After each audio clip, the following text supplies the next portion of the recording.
नमस्कार, DD news पर आप देख रहे हैं भारत एट 7। मैं हूं लाल चंद्र सिंह। राज्यों से बड़ी खबरें देखेंगे, लेकिन सबसे पहले इस समय की हेडलाइंस।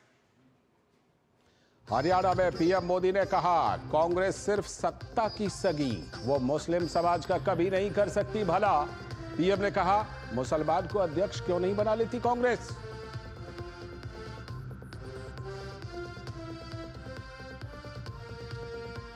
हरियाणा के लिए आज ऐतिहासिक दिन। हिसार से अयोध्या के लिए शुरू हुई कमर्शियल फ्लाइट। प्रधानमंत्री नरेंद्र मोदी ने दिखाई हरी झंडी। प्रधानमंत्री ने यमुनानगर में कई विकास परियोजनाओं का किया उद्घाटन और शिलान्यास। केंद्रीय गृह मंत्री अमित शाह ने नई दिल्ली में अखिल भारतीय फोरेंसिक विज्ञान सम्मेलन का किया उद्घाटन। कहा, फोरेंसिक साइंस के बिना समयबद्ध न्याय देना संभव नहीं।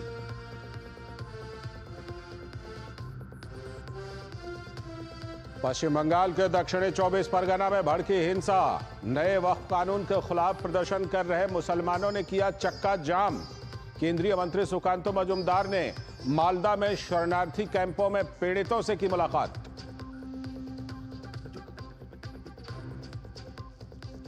और देश भर में मनाई जा रही है अंबेडकर जयंती। राष्ट्रपति, उपराष्ट्रपति और प्रधानमंत्री ने संसद परिसर स्थित प्रेरणा स्थल पर अर्पित किए श्रद्धा सुमन। संसद के केंद्रीय कक्ष में भी दी गई बाबा साहेब को श्रद्धांजलि।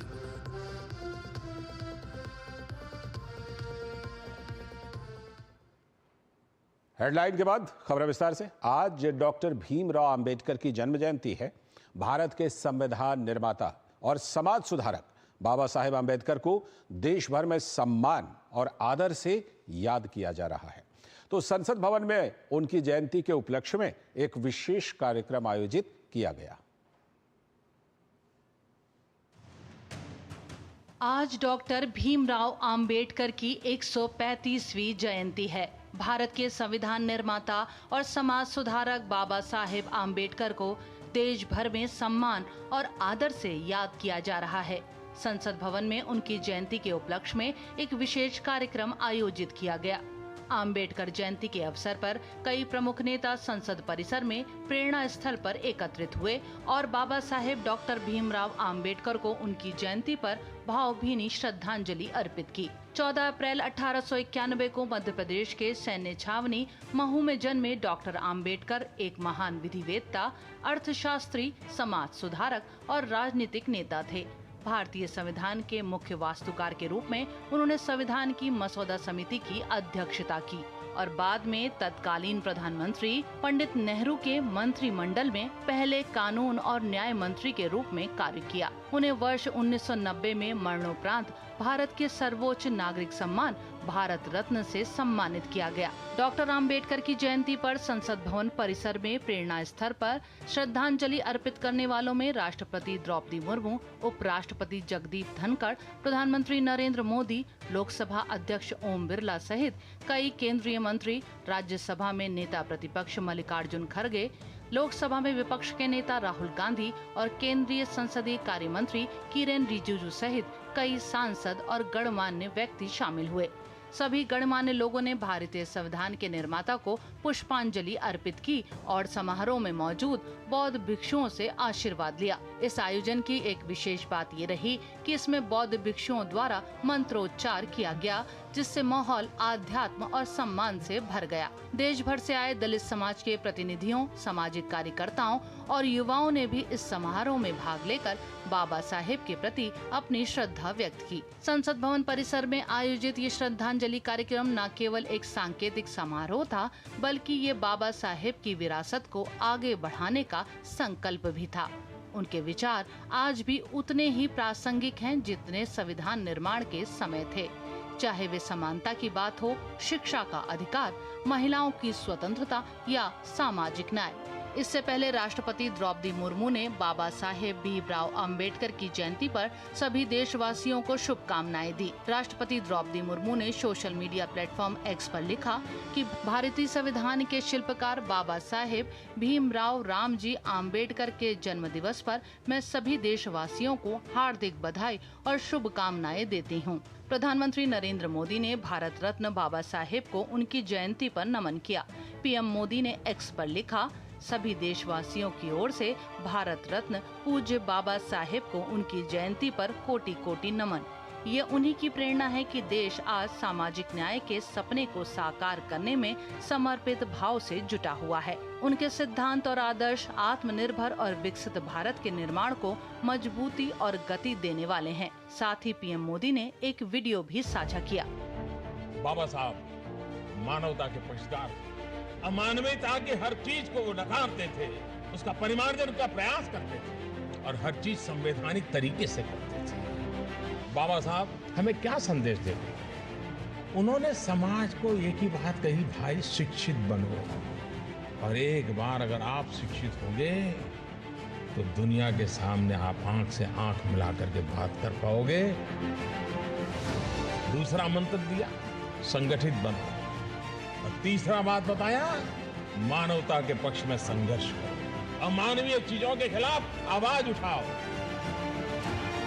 ये तीन मंत्र आज भी हमें प्रेरणा देते रहे हैं, हमें शक्ति देते हैं।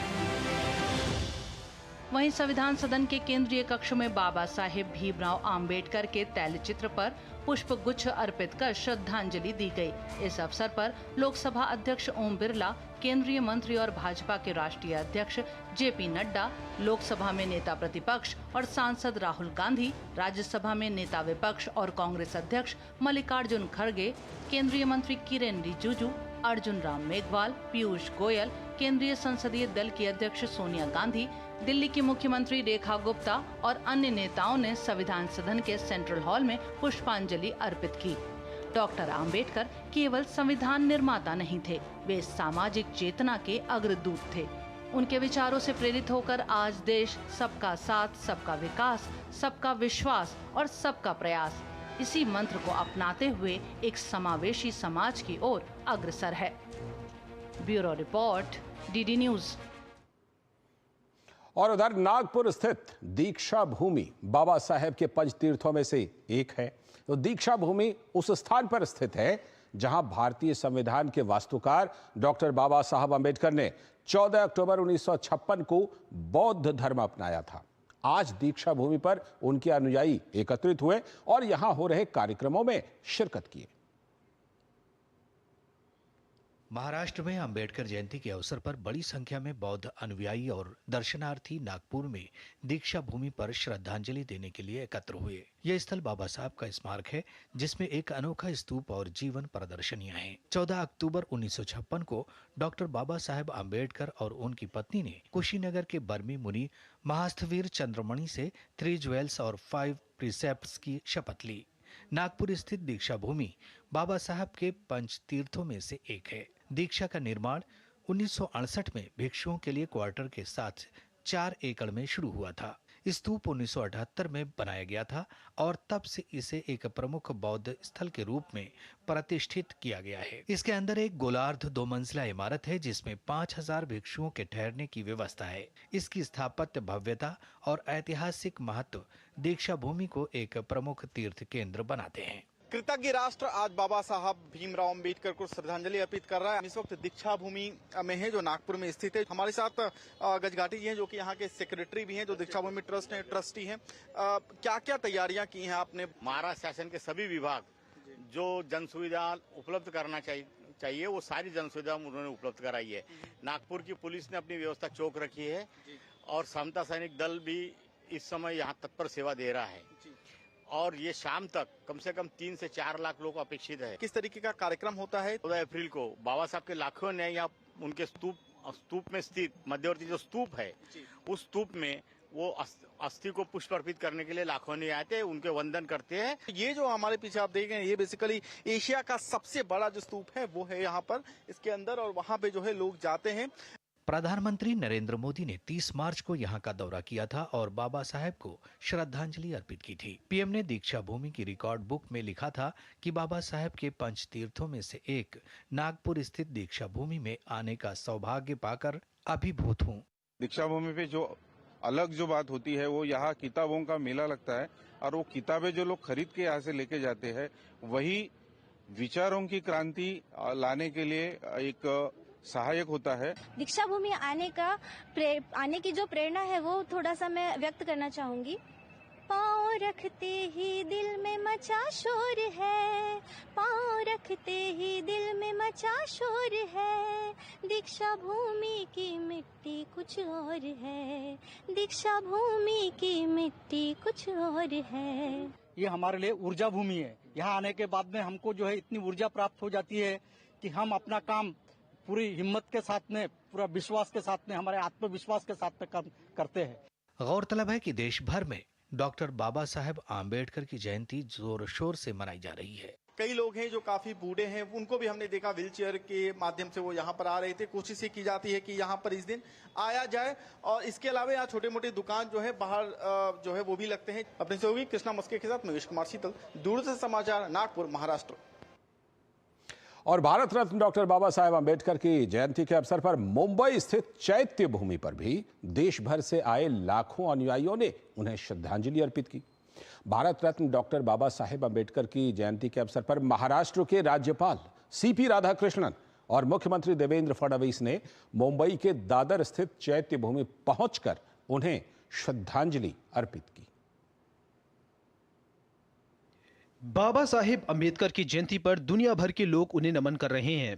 इसी कड़ी में देश दुनिया से लाखों अम्बेडकर अनुयायी मुंबई की चैत्य भूमि पहुंचकर बाबा साहेब को श्रद्धा सुमन अर्पित कर रहे हैं।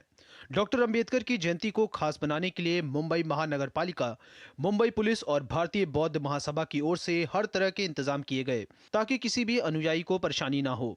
महाराष्ट्र के राज्यपाल सीपी राधाकृष्णन और मुख्यमंत्री देवेंद्र फडणवीस ने सोमवार को डॉक्टर बाबा साहेब अम्बेडकर की जयंती पर मुंबई के चैत्य भूमि में उन्हें पुष्पांजलि अर्पित की। उप मुख्यमंत्री एकनाथ शिंदे और अजीत पवार, विधान परिषद के अध्यक्ष राम शिंदे, राज्य कैबिनेट मंत्री आशीष शेलार और संजय सिरसाट ने भी मध्य मुंबई के शिवाजी पार्क में स्थित डॉक्टर भीमराव अम्बेडकर के अंतिम विश्राम स्थल चैत्य भूमि पर उन्हें श्रद्धांजलि अर्पित की। इस दौरान मुख्यमंत्री देवेंद्र फडणवीस ने कहा कि बाबा साहेब करोड़ों दलितों और अन्य वंचित समुदाय के लिए केवल भारत में ही नहीं बल्कि दुनिया भर में वह आशा, गरिमा और सामाजिक न्याय का प्रतीक हैं। चैत्य भूमि परिसर में कई युवा श्रद्धांजलि स्वरूप सेल्फी लेते हुए नजर आए। वहीं दूसरी ओर डॉक्टर अम्बेडकर की जीवनी, विचारों और संविधान पर आधारित पुस्तकों की खरीदारी करने वालों की भी अच्छी खासी भीड़ देखने को मिली। इस कास्ट में आए हैं तो एक बार तो एक दर्शन होना चाहिए और हमको बहुत अच्छा लगता है और हम बार बार यहाँ पर आते हैं बच्चों को लेके, अपनी फैमिली के लेके। हमारे लिए इतना इन्होंने किया है अम्बेडकर जी ने। मैं यहाँ पे हर साल डॉक्टर बाबा साहेब अम्बेडकर को अभिवादन करने को आता हूँ। उनसे जो शिक्षित रहने की प्रेरणा दी है बाबा साहेब ने, शिका, संघर्ष करा, संगठित हुआ, ये मेरे जीवन में पूर्णपणे अनुग्रह करके मैं अपना जीवन बौद्ध धर्म करके अपना जीवन समर्पित अपना कर रहा हूँ। चैत्य भूमि केवल एक स्मारक न रहकर सामाजिक जागरूकता का एक जीवंत केंद्र बन चुकी है। देश भर से आए अनुयायी केवल श्रद्धांजलि ही नहीं अर्पित कर रहे बल्कि उनके विचारों को अपने जीवन में उतारने का संकल्प भी व्यक्त कर रहे हैं। मुंबई में भी चैत्य भूमि में हजारों बाबा साहेब अम्बेडकर के अनुयायी उनके दर्शन के लिए पहुंचे हैं। हालांकि सरकार ने भी पूरी व्यवस्था यहाँ पे की है और साथ ही साथ ये सभी अनुयायी अगर उनसे बात करें तो एक बात स्पष्ट करते हैं कि जिस प्रकार से विचार डॉक्टर बाबा साहेब अम्बेडकर ने दिए हैं वो आज तो रहेंगे और कल भी रहेंगे। आने वाली पीढ़ी तक ये विचार अजरामर रहेंगे। शीर्षलार, डीडी न्यूज, मुंबई। आगे आपको लिए चलेंगे बाबा साहब अम्बेडकर की जन्मस्थली महू भी, लेकिन फिलहाल वक्त है एक ब्रेक का।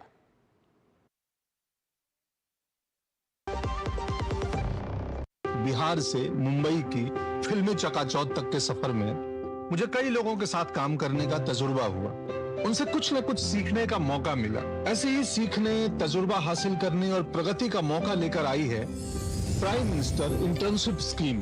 इंटर्नशिप की ये दुनिया फिल्म के सेट की तरह है। हर दिन एक नई कहानी, हर काम एक नई चुनौती। जल्द से जल्द अप्लाई करें। प्राइम मिनिस्टर इंटर्नशिप स्कीम, आपके सपनों की उड़ान। जब धरती चीर कर निकलता है लोहे का पत्थर और मिलता है मोंगिया के जोश से, फिर तपता है पिघलता है और बनता है फौलाद। अब होता है सरिया सारी खूबियों के साथ। मोंगिया स्टील, मजबूत देश का मजबूत सरिया। प्रधानमंत्री श्री नरेंद्र मोदी जी की प्रेरणा से मध्य प्रदेश के मुख्यमंत्री डॉक्टर मोहन यादव के नेतृत्व में मध्य प्रदेश में विक्रमोत्सव 2025 का सफल आयोजन किया जा रहा है, जिसमें 12 से 14 अप्रैल 2025 तक दिल्ली के लाल किले पर माधव दास पार्क में शाम 6 बजे महानाट्य सम्राट विक्रमादित्य का भव्य मंचन किया जाएगा। यशस्वी प्रधानमंत्री का ये ध्येय वाक्य हम सबके लिए पाथवे के रूप में काम कर रहा है, विरासत से विकास की ओर। इसलिए 12, 13, 14 अप्रैल को महानाट्य का मंचन किया हुआ होगा, हमारे अतीत के गौरवशाली नायकों को जनता के सामने लाने के लिए। इससे अच्छा कौन सा अवसर हो सकता है। आइए इन अद्भुत पलों के साक्षी बने। जो लक्ष्य चुना था समझ आने लगा है। GLA यूनिवर्सिटी, उच्च लक्ष्य की निश्चित प्राप्ति। गोल्डी मसाले के 100 ग्राम के स्पेशल पैक्स में फ्रेशनेस लॉक है। ऐसे गोल्डी मसाले जहां जाएं रिश्ते बनाएं। स्वागत है। ब्रेक के बाद आप देख रहे हैं भारत एट 7। भारत के संविधान निर्माता और भारत रत्न डॉक्टर बाबा साहब आंबेडकर की जयंती आज पूरे देश में श्रद्धा और सम्मान के साथ मनाई जा रही है। मध्य प्रदेश का महू, जो बाबा साहब की जन्मस्थली है, वहां विशेष आयोजन किए गए हैं। तो देखिए हमारे संवाददाता श्रेयस द्विवेदी की ये खास रिपोर्ट। मध्य प्रदेश के इंदौर के समीप महू में संविधान निर्माता बाबा साहेब आंबेडकर की जन्मस्थली है। यहाँ हर साल 14 अप्रैल को उनके अनुयायी महाराष्ट्र, गुजरात, उत्तर प्रदेश सहित अन्य राज्यों से आते हैं। अनुयायियों के लिए भोजन की व्यवस्था के अलावा टेंट और पेयजल और पंखे, कूलर के इंतजाम भी किए जाते हैं। बता दें, हर साल महाराष्ट्र के यवतमाल, सत्तारा, नासिक, मुंबई सहित कई शहरों से बाबा साहेब के अनुयायी हर साल महू आते हैं। मेरे को ऐसा जब लगता था कि देखो एक बार, तो हमको बहुत अच्छी खुशी हुई यहाँ का पूरा देख के। सब कुछ पुलिस वाले का प्रोटेक्शन, सब कुछ मतलब कुछ भी नहीं, यहाँ पे एकदम शांति से सब कुछ हो रहा है। खाने पीने की व्यवस्था, सब कुछ, रहने की व्यवस्था, सब कुछ अच्छा लग रहा है। खुद मेरे पिताजी यहाँ पे स्टॉल लगाते हैं, सब पूरा हर साल से स्टॉल लगा रहे हैं बैंक ऑफ महाराष्ट्र की तरफ से, और यहाँ का प्रोग्राम हमेशा से अच्छा रहा है इतने सालों से। देश के विभिन्न मजहबों और उनके मानने वालों के बीच जहाँ अलग अलग पूजा पद्धतियाँ हैं, वहीं इंदौर के महू में स्थित आम्बेडकर स्मारक ऐसा इकलौता तीर्थ स्थल है जहाँ डॉक्टर आम्बेडकर के अस्थि कलश के समक्ष हर साल हजारों लोग सामाजिक उत्थान की प्रार्थना लेकर पहुंचते हैं और उनके चरणों में श्रद्धा सुमन अर्पित करते हैं। बौद्ध निर्माण शैली में बना महू का आम्बेडकर स्मारक इसलिए भी खास है क्योंकि डॉक्टर आम्बेडकर के अनुयायियों ने उनके स्मारक को भी भगवान बुद्ध की तरह ही स्तूप के रूप में विकसित किया है। ये उनके मानने वालों के आस्था का केंद्र बन गया है। बाबा साहब अभी सभी मानते हैं बाबा साहब को। पहले तो बाबा साहब को कहते थे कि ये तो दलित के लीडर्स हैं।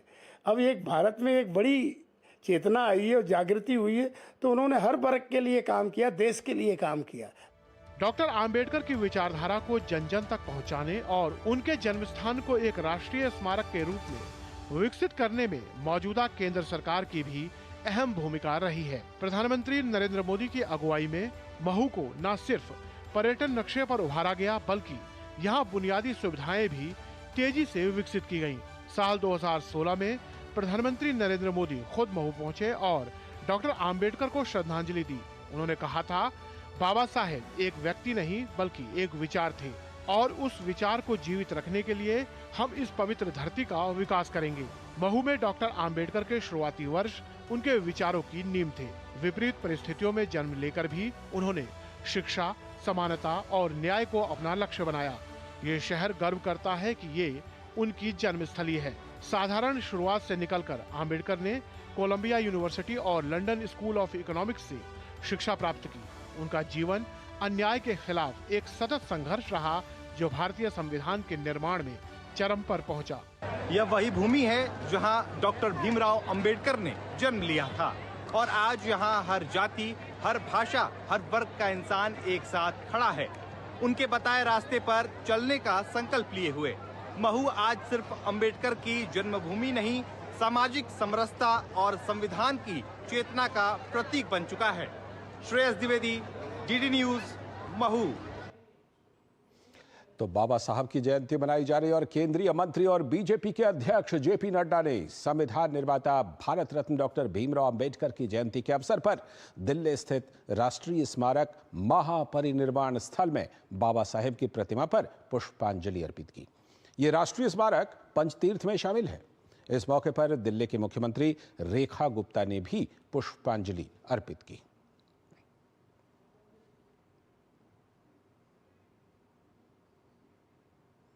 समय आ गया एक और ब्रेक का। ब्रेक के बाद लौटेंगे तो देखेंगे कुछ और राज्यों से कुछ और बड़ी खबरें।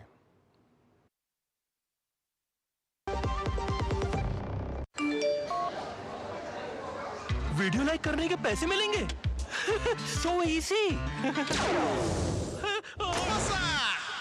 अनजान लिंक्स पर क्लिक मत कीजिए। आरबीआई कहता है जानकार बनिए, सतर्क रहिए। प्रधानमंत्री श्री नरेंद्र मोदी जी की प्रेरणा से मध्य प्रदेश के मुख्यमंत्री डॉक्टर मोहन यादव के नेतृत्व में मध्य प्रदेश में विक्रमोत्सव 2025 का सफल आयोजन किया जा रहा है, जिसमें 12 से 14 अप्रैल 2025 तक दिल्ली के लाल किले पर माधव दास पार्क में शाम 6 बजे महानाट्य सम्राट विक्रमादित्य का भव्य मंचन किया जाएगा। यशस्वी प्रधानमंत्री का ये ध्येय वाक्य हम सबके लिए पाथवे के रूप में काम कर रहा है, विरासत से विकास की ओर। इसलिए 12, 13, 14 अप्रैल को महानाट्य का मंचन किया हुआ होगा, हमारे अतीत के गौरवशाली नायकों को जनता के सामने लाने के लिए। इससे अच्छा कौन सा अवसर हो सकता है। आइए इन अद्भुत पलों के साक्षी बने। जो लक्ष्य चुना था समझ आने लगा है।